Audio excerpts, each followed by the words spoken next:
Всем привет! Меня зовут Денис. Добро пожаловать на канал, посвященный друидам и магии. Разрешите мне начать это видео с небольшой саморекламы. В описании к моему каналу вы найдете ссылки на мой Instagram, где я выкладываю фотографии, Google Drive, где я выкладываю дополнительные материалы для своих видео, а теперь еще и на мой канал в Telegram, где я буду выкладывать статьи, фотографии, видео, планы на будущее, проекты в работе и так далее. Словом, в Telegram я намерен делиться тем дополнительным материалом, которым трудно делиться в других социальных сетях. Там уже есть что посмотреть. Присоединяйтесь. За то время, что я занимаюсь друидизмом, у меня накопился некоторый опыт практики на природе, которым я хотел бы с вами поделиться. В этом видео я хотел бы поговорить о том, почему практиковать на природе важно и что при этом необходимо учитывать. В самом общем виде друидическая практика включает в себя медитацию, в том числе ходячую, паломничество, проведение ритуалов, дивинацию, празднование праздников Колеса года, творчество и так далее. Список довольно большой, и я не смею даже надеяться на то, чтобы смочь перечислить все. Но я хотел бы, чтобы вы сами опытным путем определили для себя, из чего именно должна состоять ваша практика, что и как часто нужно именно вам. Чтобы помочь вам с этим, я обновил список хороших источников по современному друидизму, который может помочь вам найти вдохновение и начать практиковать.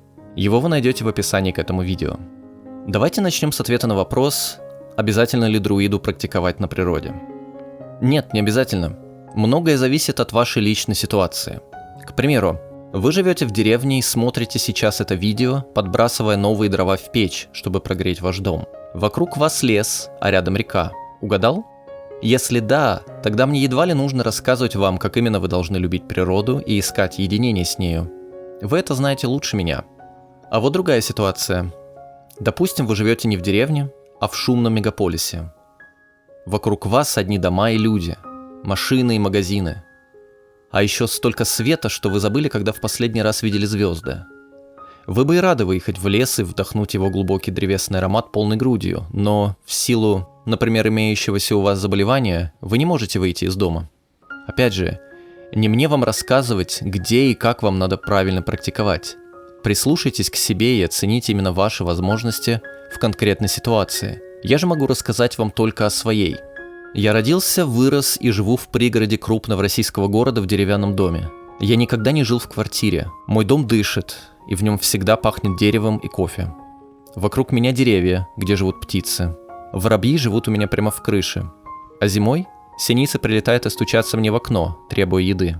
Мой дом с участком – это небольшой островок природы в городе. У меня в доме есть небольшой уголок, где я практикую, но я стараюсь, по мере силы возможностей, чаще делать это на природе. Как и многие из вас, я много часов провожу перед экраном компьютера. Да и погода бывает такая, что очень трудно не то что радоваться, а хотя бы найти приличные слова для того, чтобы охарактеризовать то, что происходит за окном. И каждый из нас, даже будучи абсолютно здоровым и полным сил человеком, может иногда чувствовать такую тяжесть в области своей пятой точки, что иногда не в силах вообще оторвать ее от кресла или дивана и сделать хоть что-нибудь. А тут еще прямо как назло Имолк, кельтский праздник весны. Ага. Эти кельты видели столбик термометра вообще? Какая весна? Минус 30 ночью. Какие подснежники? Максимум зажечь свечу вечером. Возможно, кто-то из вас уже узнал себя в моем рассказе. Мой опыт показывает, что сам факт того, что я нахожусь на природе, ценен уже сам по себе. Я ощущаю глубокое спокойствие и прилив сил там, где есть только я и природа вокруг. Я не знаю, с чем это можно сравнить. Это что-то такое первоначальное и естественное, и в то же время такое запредельное.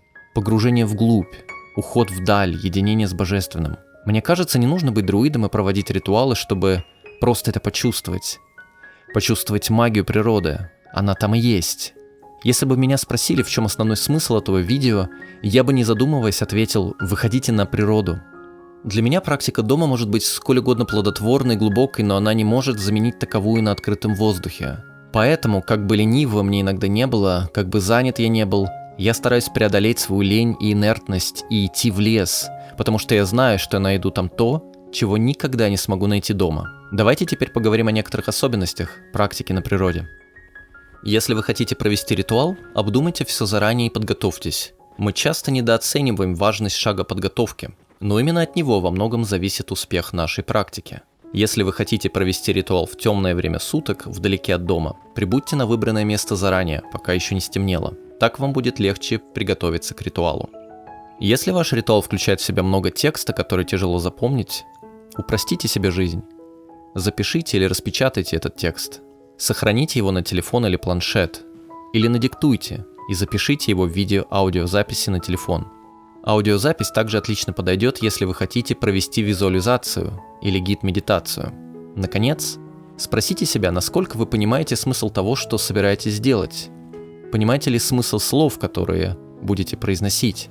Полностью ли вы с ними согласны? Может быть, есть что-то, что вы могли бы убрать или добавить, упростить или изменить?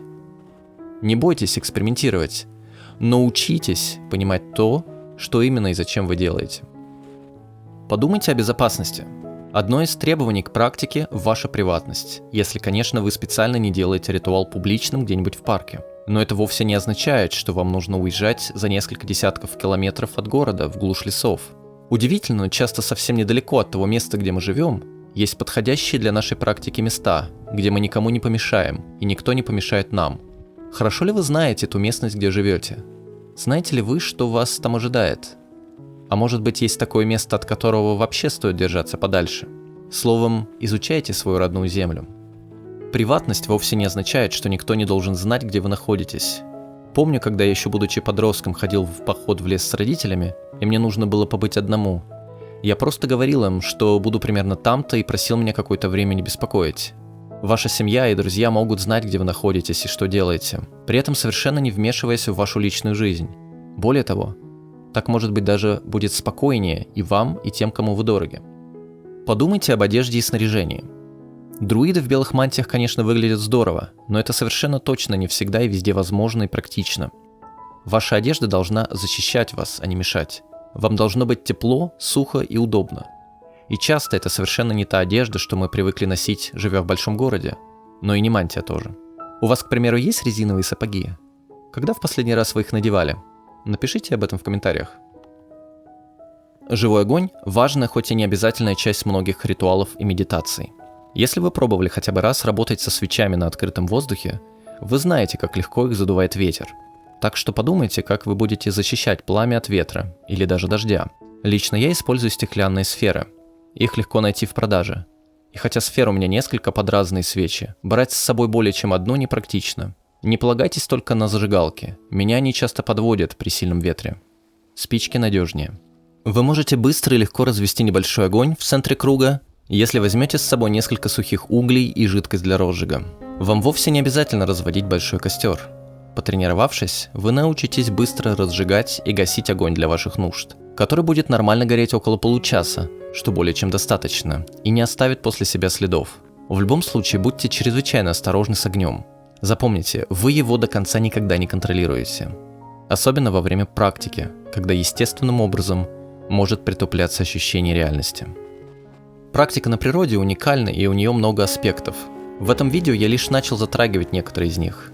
Попробуйте, и у вас постепенно начнет накапливаться ваш собственный ценный опыт настоящего живого друидизма, о котором нельзя полностью рассказать или написать в книге. Его можно познать только там, среди деревьев. И на этом у меня пока все. Большое спасибо, что посмотрели это видео. Пусть ваш путь друида ведет вас к природе. Пока.